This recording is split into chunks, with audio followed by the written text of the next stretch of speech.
Hello, everyone. I'm Dr. Ayesha Gautam. I'm an assistant professor at Department of Philosophy, University of Delhi. At the outset, let me congratulate Sudha, Roxy, and team for organizing this wonderful event in the form of IoT Talk. I and Deepa, we both are immensely grateful to all of you for giving us this opportunity to present our research work.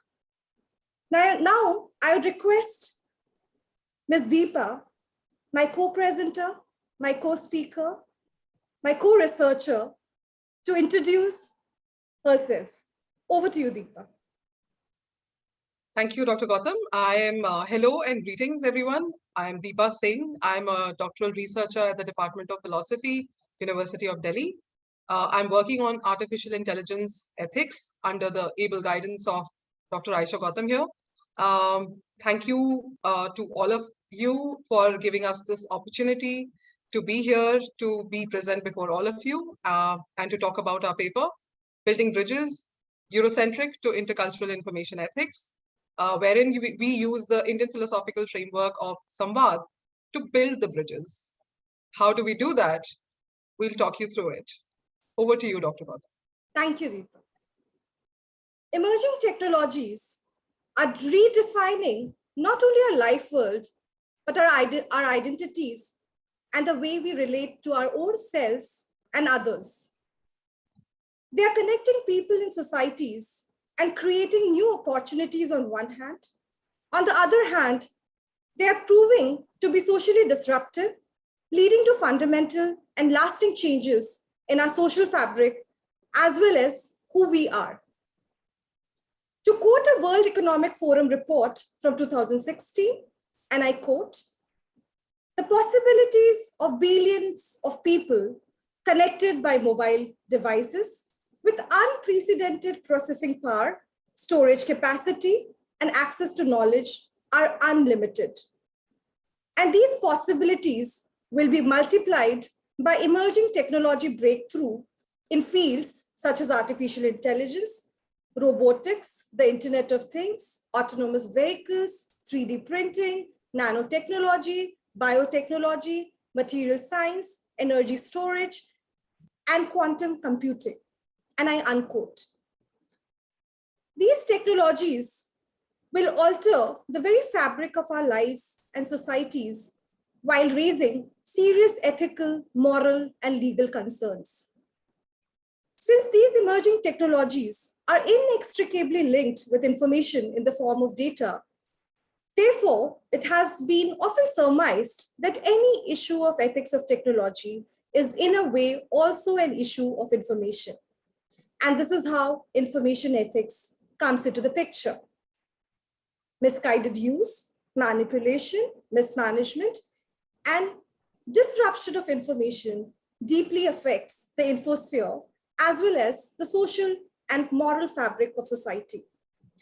Information ethics is an attempt to bring the creation, organization, dissemination, and use of information within the ambit of ethical standards and moral codes. The diverse and inherently pluralistic nature of societies, however, puts forth an additional demand on us to come up with an intercultural information ethics. An intercultural information ethics, which is other-centric, context-sensitive, and workable without being homogenizing, patronizing, and colonizing. In our work, we propose that the kind of ethical pluralism being sought in the domain of information ethics and in the field of artificial intelligence can be attained by having a reappraisal of the current methodological strategies and by casting a critical relook at the Eurocentric ethical model. We analyze the currently prevalent framework of intercultural information ethics in an endeavor to move towards a praxis that is other-centric and workable. We propose the Indian philosophical method of Samvad as a bridge between the Eurocentric and the intercultural information ethics. One of the ramifications of the information age has been our absolute dependence on our access to information through the internet. Information ethics emerged as a specialized branch that formulated ethical frameworks for not just packets of information or aggregates, but for the entire information ecosystem. The traditional framework of ethics was a Western Eurocentric framework that was formalistic and had been devised keeping in mind ideal utopian scenarios that had the rationally thinking human agent at its epicenter. Regrettably, it gave little regard to our contingencies and limitations, which truly makes us human. If the moral standards are too high, then they become far-fetched, impractical, and inaccessible. The Western Eurocentric framework of ethics have been unable to capture the values, ideals, and aspirations of non-Western societies. The predominant European power centers spread Eurocentric framework and unilaterally imposed them on other cultures as being superior, rational, objective, and universally applicable. Information ethics claimed to take a step forward and to have shifted the focus of ethics from atomistic anthropocentrism to an information-centric paradigm, where the agency was conferred upon information entities and the infosphere. The Eurocentric influence of the models, theories, and methods of information ethics discourse, however, is anything but apparent. The reason being that the toolkit of the inquiry has remained the same even after the shift to information ethics from normative or the traditional framework. In most of the information discourses, it is maintained that information is objective and value neutral. Therefore, an objective and universalizable approach and methodology to information ethics is considered to be an apt framework for evaluation. Norbert Wiener's methodology of computer ethics is considered to be the precursor of information ethics methodology. The methodology of information ethics is similar to that of other empirical sciences. We start with a hypothesis pertaining to the ethical dilemma at hand. The given hypothesis is then verified by testing its applicability in light of acceptable principles, laws, and practices. Inspired by Norbert Wiener's methodology, logical positivism, and developments in natural sciences, different models of information ethics opted for empirical verification to attain universalizability, universality, objectivity, and certitude. Techno-solutionism as an upshot of empirical verification, wherein technology came to be seen as a solution to any and every problem in our world, is an offshoot of Eurocentric thinking rooted in the Enlightenment. Information ethics is several decades old, but despite the claims of progress and comprehensiveness, there was a glaring lack of contextual sensitivity in its various frameworks. Therefore, several localized approaches to information ethics emerged, giving rise to the discourse on intercultural information ethics, or IIE. It is through the methodology of intercultural dialogue that the IIE discourse endeavors to become all-encompassing, other-centric, harmonious, and compassionate, asserts Rafael Capurro. Dialogue can be engaged in through different ways. In the IIE framework, we come across two foundational approaches. One is Charles Melvin S's phronesis, or interpretive pluralism. According to him, the method of interpretive pluralism or phronesis, also called practical wisdom, can be used to engage in positive dialogue with cultures very different from ours, without suppressing the differences which define them. The other method is that of parrhesia, or free speech. It was advanced by Rafael Capurro. Parrhesia owes its origins to the Greek city-states, which were direct democracies and allowed open debates. However, the methodology presumed speakers' inferiority and bequeathed citizenship rights only upon the adult males. Such an exclusionary framework, we argue in our paper, is unethical by design. The question that needs to be addressed through our intercultural dialogue is, do we need to completely do away with universalistic frameworks in favor of more context-specific and workable models in an attempt to avoid imperialistic homogenizing frameworks? Given the pluralistic nature of our society, There cannot be a blanket generalization about the ultimate nature of reality. But in our endeavor to keep the irreducible differences between the different cultures intact, is it then justifiable to side with a cultural relativist framework and say that values and ethos, and thereby the frameworks, will and can vary depending on one's situatedness and culture? The issue with cultural relativism is that it forecloses all possibility of dialogue. Different versions of pluralism, like modus vivendi, liberal pluralism, and prose hen interpretive pluralism, which different dialogical traditions have been arguing for, enable us to secure irreducible differences between different cultures, but at the cost of assuming a priori presumptions about shared norms, standards, identities, principles, beliefs, points of reference, origins, relations of complementarity, and so on. We assert that every a priori presumption is necessarily grounded in a plethora of metaphysical assumptions, wherein an open-minded and fair dialogue can never truly take place. In their endeavor to avoid imperialistic homogenization, intercultural information ethics scholars have argued in favor of a global information ethics. We, however, would like to contend that these so-called global frameworks have the same loopholes as that of any Eurocentric framework. The advent of information technology not only led to a systematic digital divide, but also deepened it further. It thus became imperative to develop a praxis that could bridge the digital divide between the digitally empowered and digitally marginalized, the other, without being homogenizing.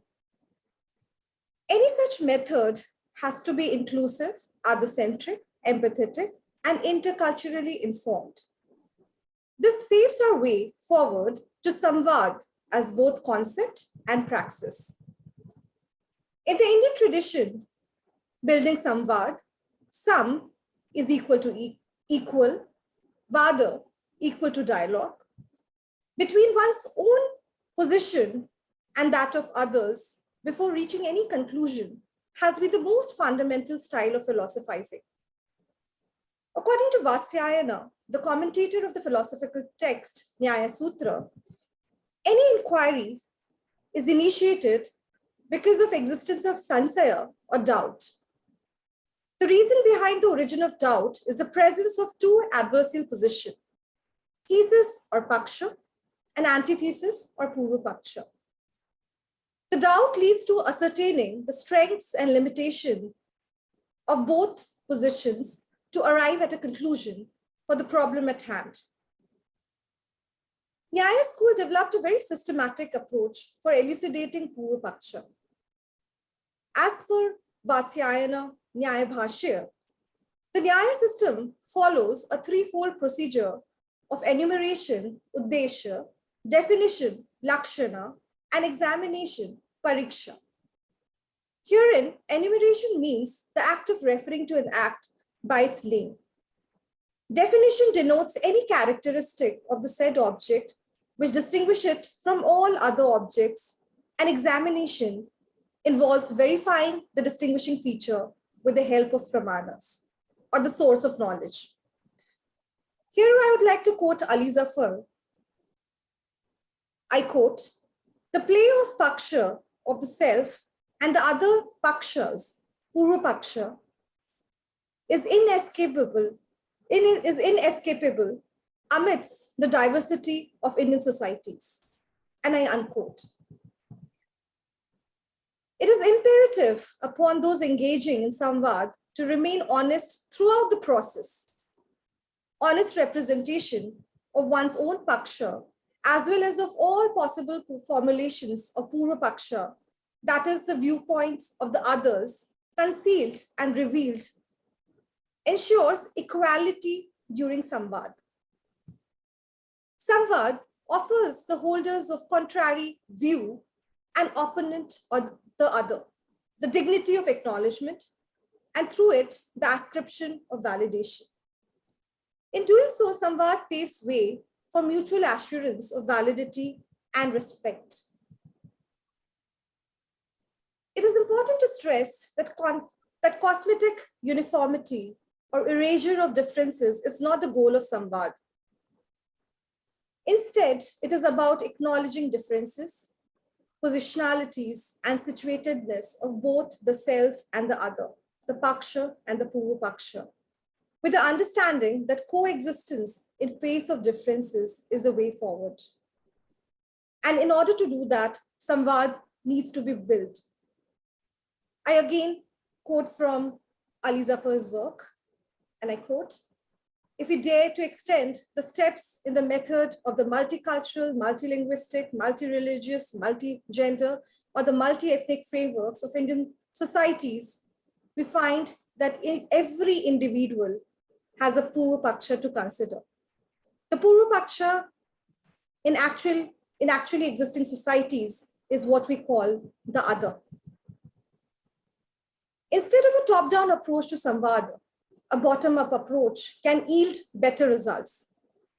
Undertaking a local rather than global or a more generalized approach is ideal, as it is more rooted in the context and closer to small local communities. In this very context, Jonathan Dancy's work on moral particularism offers useful insight. According to Dancy, the moral status of a conceptual schema or an action cannot be determined by absolute or relative moral principles. It can be determined only by evaluating the relevant features of the context which is being deliberated upon. Dancy aptly points out that every consideration is capable of having its practical polarity reversed by changes in context. However, we would like to note that the framework of Samvad as it exists today at the national level is strained because of the abandonment of values like honesty, mutual respect, good faith, and an open-minded, empathetic understanding of each other.